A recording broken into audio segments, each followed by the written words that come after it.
जय श्री कृष्ण। पुरुषोत्तम मास महात्म्य कथा अध्याय 8।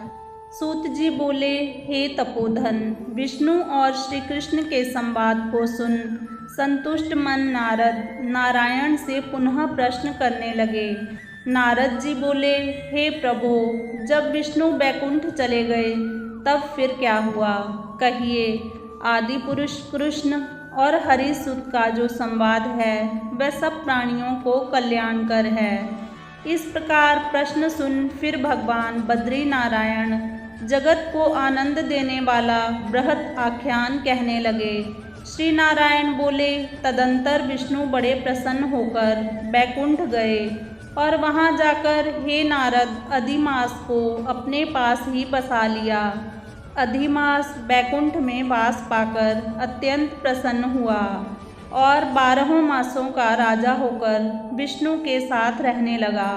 12 मासों में मल मास को श्रेष्ठ बनाकर विष्णु मन से संतुष्ट हुए। हे मुने, अंतरत भक्तों के ऊपर कृपा करने वाले भगवान युधिष्ठिर और द्रौपदी की ओर देखते हुए कृपा करके अर्जुन से यह बोले। श्री कृष्ण बोले, हे राज शार्दूल, हमको मालूम होता है कि तपोवन में आकर आप लोगों ने दुखित होने के कारण पुरुषोत्तम मास का आदर नहीं किया। वृंदावन की शोभा के नाथ भगवान का प्रिय पात्र पुरुषोत्तम मास आप वनवासियों का प्रमाद से व्यतीत हो गया। भीष्म, द्रोणाचार्य, कर्ण के भय से संत्रस्त मन आप सब लोगों ने भय और द्वेष से मुक्त होने के कारण प्राप्त पुरुषोत्तम मास का ध्यान नहीं किया। कृष्ण दैपयायन व्यासदेव से प्राप्त विद्या के आराधन में तत्पर रणवीर अर्जुन के इंद्रकील पर्वत पर चले जाने पर उसके वियोग से दुखित आप लोगों ने पुरुषोत्तम मास को नहीं जाना। अब यदि आप यह पूछें कि हम क्या करें, तो मैं यही कहूँगा कि भाग्य का अवलंबन करो। पुरुषों को जैसा अदृष्ट होता है वैसा ही सदा भासता है। भाग्य से उत्पन्न जो फल है वह अवश्य ही भोगना पड़ता है। सुख, दुख, भय, कुशलता इत्यादि भाग्यानुसार ही मनुष्यों को प्राप्त होते हैं। अतः अदृष्ट पर विश्वास रखने वाले आप लोगों को अदृष्ट पर निर्भर रहना चाहिए। अब इसके बाद आप लोगों के दुख का दूसरा कारण और बड़ा आश्चर्यजनक इतिहास के सहित कहते हैं। हे महाराज, हमारे मुख से कहा हुआ सुनो। श्री कृष्ण बोले, यह भाग्यशालिनी द्रौपदी पूर्व जन्म में बड़ी सुंदरी मेधावी ऋषि के घर में उत्पन्न हुई थी। समय व्यतीत होने पर जब 10 वर्ष की हुई तब क्रम से रूप और लावण्य से युक्त अति सुंदरी और आकारणांत नेत्र से शोभायमान हुई। चातुर्य गुण से युक्त यह अपने पिता की एकमात्र इकलौती कन्या थी। अतः चतुरा, गुणवती, सुंदरी यह पिता की बड़ी लाडली थी। मेधावी ने सदा लड़के की तरह इसे माना, कभी भी अनादर नहीं किया। यह भी साहित्य शास्त्र में पंडिता और नीति शास्त्र में भी प्रवीणा थी। इसकी माता इसकी छोटी अवस्था में ही मर गई थी। पिता ने ही प्रसन्नतापूर्वक पाला पोसा था। पास में रहने वाली अपनी सखी के पुत्र पौत्र आदि सुख को देखकर इसको भी स्पृहा हुई और तब यह सोचने लगी कि हमें भी यह सुख कैसे प्राप्त होगा। गुण और भाग्य का निधि, सुख देने वाला पति और सत्पुत्र कैसे होंगे। इस प्रकार मनोरथ विचारती हुई सोचने लगी कि पहले मेरा विवाह उपस्थित था, परंतु भाग्य ने बिगाड़ दिया। अब क्या करने से अथवा क्या जानने से एवं किस देवता की उपासना करने से या किस मुनि के शरण में जाने से अथवा किस तीर्थ का आश्रय करने से मेरी मनोकामना पूर्ण होगी। मेरा भाग्य कैसे सो गया कि कोई भी पति मुझको वर्णन नहीं करता है। पंडित भी मेरा पिता ही मेरे ही दुर्भाग्य से मूर्ख हो गया है। बड़ा आश्चर्य है, विवाह का समय उपस्थित होने पर भी मेरे समान वर को पिता ने नहीं दिया। मैं अपनी सहेलियों के बीच में प्रमुख हूँ, परंतु कुमारी होने के कारण पति दुख से पीड़ित हूँ। जैसे मेरी सखियाँ पति सुख को भोगने वाली हैं, वैसे मैं नहीं हूँ। मेरी भाग्यवती माता क्यों पहले मर गई। इस प्रकार चिंता से व्याकुल कन्या मनोरथ रूप समुद्र के मोह रूप जल में निमग्न हो शोक मोह रूप लहरों से पीड़ित हो गई। इसके पिता मेधावी ऋषि भी कन्यादान के लिए कन्या के समान वर ढूंढने के हेतु देश विदेश भ्रमण करने के लिए निकले, परंतु कन्या के अनुरूप वर ना मिलने से अपने मनोरथ में निराश हुए।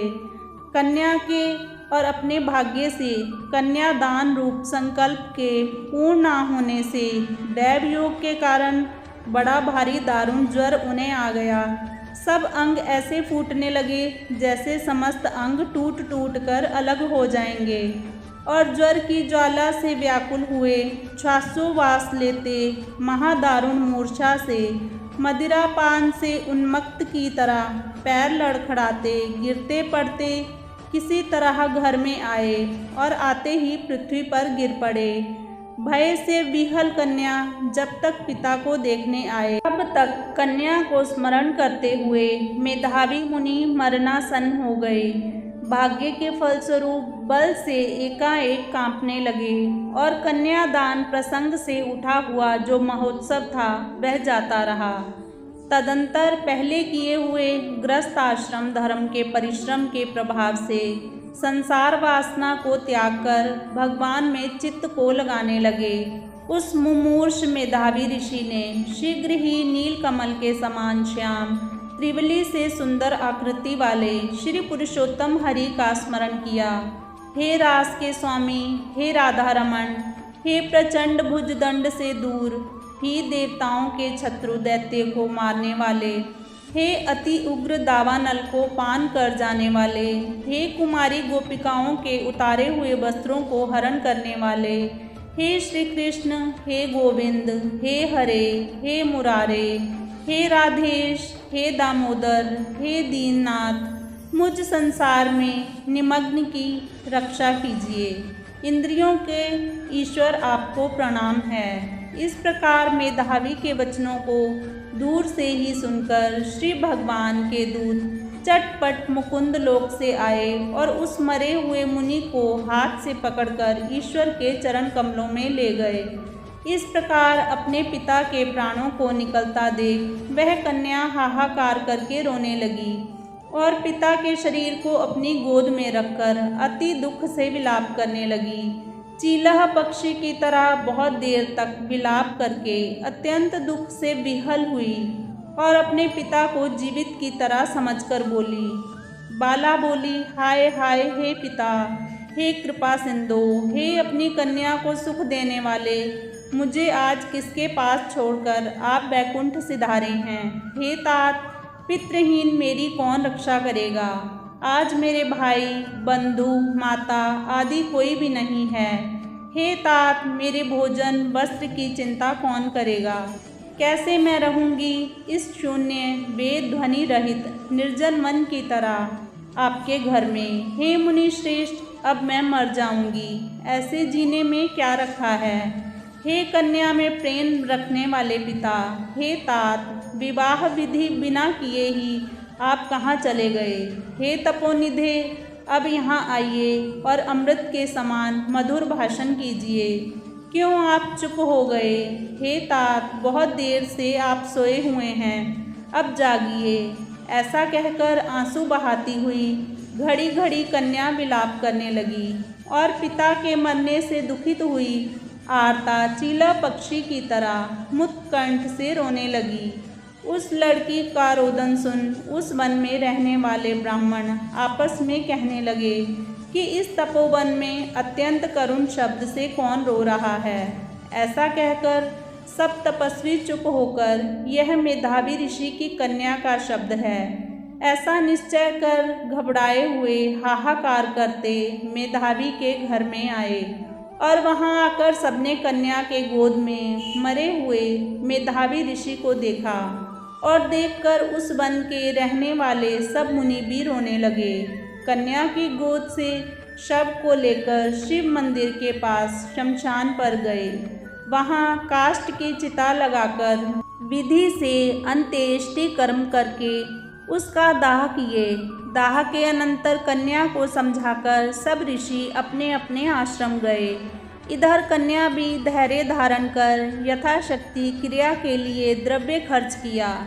इस प्रकार पिता की मरण क्रिया को करके कन्या इसी तपोवन में निवास करने लगी और पिता के मरण रूप दुखाग्नि से जली हुई रंभा की तरह व्यथित होती हुई एवं बछड़े के मर जाने से जैसे गौ चिल्लाती है और खाती नहीं, दुर्बल होती है, वैसे ही यह बाला भी दुखित हुई। इति श्री ब्रह्म नारदीये पुरुषोत्तम मास महात्म्ये अष्टमो अध्याय। हरि शरणम।